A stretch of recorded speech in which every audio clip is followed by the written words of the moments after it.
Hello everyone, I am Vishal. Today we are going to start chapter 4 linear equation in two variable.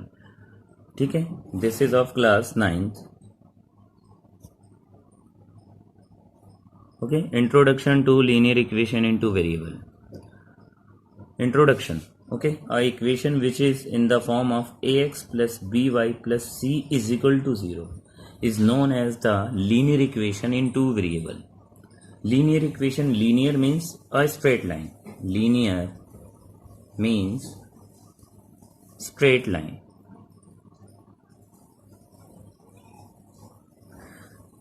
Equation जो होती है वो अगर straight line बनाए तो that is called the linear equation. अब we know that linear variables, two variables here x and y are variables and a, b and c are some constants number. It may be 1 2 3 4 और real numbers जितने भी होते हैं. तो ये linear equation x और Y की form में. अगर मैं कोई इक्वेशन लिखता हूं जैसे मैंने लिखी 2x plus 3y is equal to 6, तो this is also an linear equation in two variable because of x and y are the two variables. So this is the linear equation in two variables. Okay, तो ये हमेशा एक straight line देती है, हमें straight line draw करती है.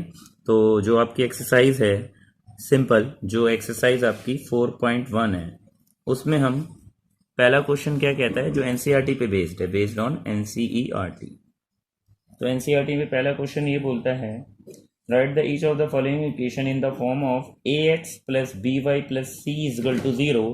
Also write the values of a, b and c. जैसे कोई इक्वेशन मैंने लिखी है, यही ऊपर वाली इक्वेशन लेट कर लेते हैं. तो इस इक्वेशन को किस फॉर्म में लिखना है, ax plus by plus c is equal to 0. तो जो इक्वेशन है, गिवन इक्वेशन क्या है, 2x plus 3y is equal to 6. तो लिखेंगे on comparing it with general equation of linear equation. Linear equation in two variables. तो general equation में क्या है, ax plus by plus c is equal to 0. तो it means x को compare करें तो a आपका कितना हो गया, a इज इक्वल टू 2.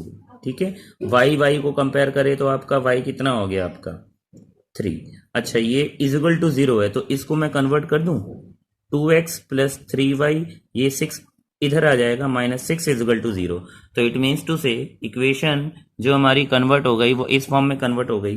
तो a 2 b 3 क्या है, b, तो b is equal to 3 and c minus 6.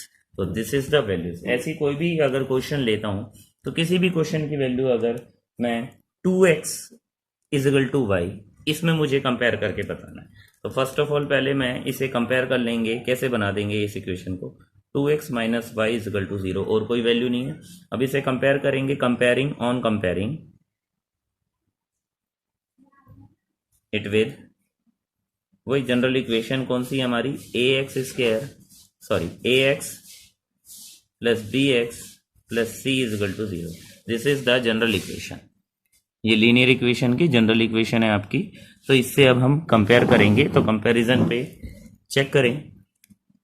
First of all a कितना हुआ, दोनों इक्वेशन को कंपेयर करें तो a is equal to 2, b ये by, ठीक है, not bx by, ax plus by plus c is equal to 0. Then b कितना होगा, यहाँ y है, यहाँ माइनस y है, तो by एंड माइनस y, तो जिसका कोफिशिएंट नहीं होता तो 1 कोफिशिएंट लेट कर लेते हैं. तो इसका कोफिशिएंट हो गया 1 और माइनस साइन है तो ये क्या हो गया, माइनस का 1. एंड c है ही नहीं, कोई वैल्यू ही नहीं है, कांस्टेंट, तो c नहीं है तो 0. जो वैल्यू नहीं होगी वो अपने आप 0. तो ये आपके फर्स्ट क्वेश्चन जो हो जाएगा सिंपल. अब ऐसी एक क्वेश्चन आपको बोलता है, मैं एकदम कंपैरेटिवली एक क्वेश्चन पढ़ता हूं कि the cost of a book is 4 times the cost of a notebook. Express this statement as the linear equation in two variable.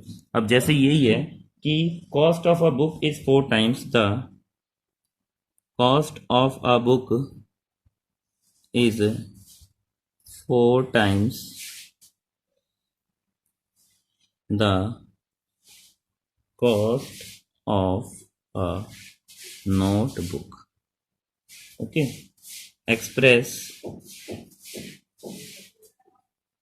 this statement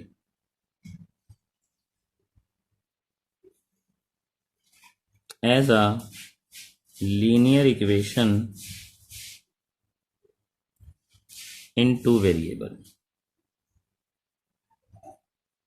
इस स्टेटमेंट को linear equation in two variables में मुझे solve करके दिखाना है।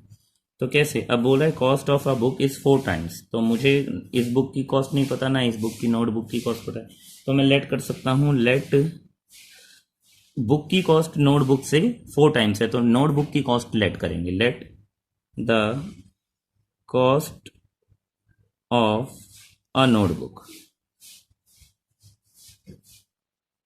B ₹X। ₹X let कर लेंगे notebook की। अब नोटबुक के कंपैरिजन में हम बुक की निकाल लेंगे, ठीक है। And cost of a book be ₹Y, दोनों की कॉस्ट अलग अलग लेट कर लेंगे अकॉर्डिंग टू क्वेश्चन। जो क्वेश्चन मुझे दे रखा है, क्वेश्चन के अकॉर्डिंग क्या करना है मुझे कि बुक की कॉस्ट जो है वो नोटबुक की कॉस्ट के 4 टाइम्स है, तो बुक ये है Y, ठीक है, और नोटबुक की कॉस्ट के कितने हैं? 4 टाइम्स है। A cost of book is 4 times the cost of a notebook. तो इक्वेशन को बैलेंस करने के लिए 4 का मल्टीप्लाई x में होगा, तो क्या लिख देंगे 4 इंटू एक्स। क्यों कर दिया? क्योंकि ये बुक की जो कॉस्ट है वो 4 टाइम्स हो गई किसकी? नोटबुक की कॉस्ट के। तो इक्वेशन हमारी सिंपल हो गई। अब इसे हम सॉल्व करेंगे तो 4x minus y is equal to 0, तो ये linear equation in two variable में कन्वर्ट हो गई। तो ये इक्वेशन हमारी कन्वर्ट हो गई linear equation in two variable. Okay, got it. Now अब हम इसके ऊपर कुछ क्वेश्चंस करेंगे कि मुझे सॉल्यूशन निकालना होगा। जैसे कि कोई भी 4 सॉल्यूशन, राइट, 4 सॉल्यूशंस ऑफ कोई भी इक्वेशन ले लेता हूं 2x plus 3y is equal to 6। इसके ऊपर मुझे 4 सॉल्यूशन निकालना है, तो 4 सॉल्यूशन निकालेंगे। तो इक्वेशन पहले लिख लेंगे हम 2x plus 3y is equal to 6। अपने तरफ से लेट करेंगे, कुछ भी नंबर हम लेट कर सकते हैं x में या y में इंडिपेंडेंटली। कोई इसमें कंपल्शन नहीं है कि हमें x को ही लेट करना है या y को ही लेट करना है, आपकी मर्जी। आप x में कोई भी नंबर लेट करें और y या x में, लेकिन एट ए टाइम अगर हम x में लेट कर रहे हैं तो x में ही लेट करेंगे एट ए टाइम, y में नहीं करेंगे। आपकी मर्जी, जब सेकंड वैल्यू आप चूज करें तो आप y में भी चूज कर सकते हैं। जैसे कि x में मैं लेट कर लेता हूं let x is equal to 0, x को 0 लेट कर लेता हूं 2 into 0 plus 3y is equal to 6, ठीक है। अब इसमें हम वैल्यू ले लेंगे 2 इंटू 0 कितना हो गया 2, then 2 into 0 is equal to 0, किसी भी नंबर का मल्टीप्लाई 0 से होता है तो वो 0 होता है, plus 3y is equal to 6, then y ये वैल्यू मल्टीप्लाई में है तो डिवाइड में आ जाएगी, तो y कितना आ गया 2। तो एक वैल्यू जो हमने, ये फर्स्ट वैल्यू हो गई, ठीक है। ऐसी सेकंड वैल्यू हम सॉल्व करेंगे। लेट अब y को 0 पुट कर दो, y इज इक्वल टू 0, आपकी मर्जी, then 2x plus 3 into 0 is equal to 6। 0 का मल्टीप्लाई किसी भी डिजिट से होता है तो वो 0 कर देता है, तो ये 0 हो जाएगा। Then 2x is equal to 6, x is equal to 6 upon 2, तो ये वैल्यू कितनी आ जाएगी 3, तो x इज इक्वल टू 3, ठीक है। ये दो वैल्यू आ गई। नाउ थर्ड वैल्यू निकालने के लिए कुछ भी किसी में भी लेट कर सकते हैं। Let x is equal to, मैं लेट कर लेता हूं x में, ऐसी वैल्यू लेट कर लो जो आपकी मर्जी, मैंने 1 लेट कर लिया suppose that, then 2 into 1 plus 3y is equal to 6, ठीक है। Now 2 plus 3y is equal to 6, 2 इधर चले जाएगा, then 3y is equal to 6 minus 2, ठीक है। ये प्लस में है, इधर जाएगा माइनस में हो जाएगा, then 3y is equal to 6 में से 2 जाएगा 4, then y is equal to 4 upon 3, एक वैल्यू ये आ गई, ठीक है। और फोर्थ वैल्यू y में लेट कर सकते हैं, x में मैं दोबारा x में लेट कर लेता हूँ, x इज इक्वल टू 2, मैं 2 लेट कर लेता हूँ x को 2, तो 2 into 2 plus 3y is equal to 6, 4 plus 3y is equal to 6, 3y is equal to 6 minus 4, then 3y is equal to 2 and y is equal to 2 by 3. तो here we have 4 values. ठीक है, answer कैसे लिखेंगे हम? Answer कैसे लिखेंगे? एक value लिखी जाएगी जैसे कि फोर सॉल्यूशंस आर पहली वैल्यू हो गई आपकी 0,2, सेकेंड वैल्यू क्योंकि x को 0 था तो y2 आया. अब y जब 0 था तो x 3, तो 3,0, और जब x मेरा 1 था तो y 4/3 आ गया, और जब मेरा x 2 था तो y 2/3 आ गया. तो दीज आर द 4 सॉल्यूशन. किसी भी इक्वेशन के हम 4 सॉल्यूशन ऐसे निकाल सकते हैं. ओके.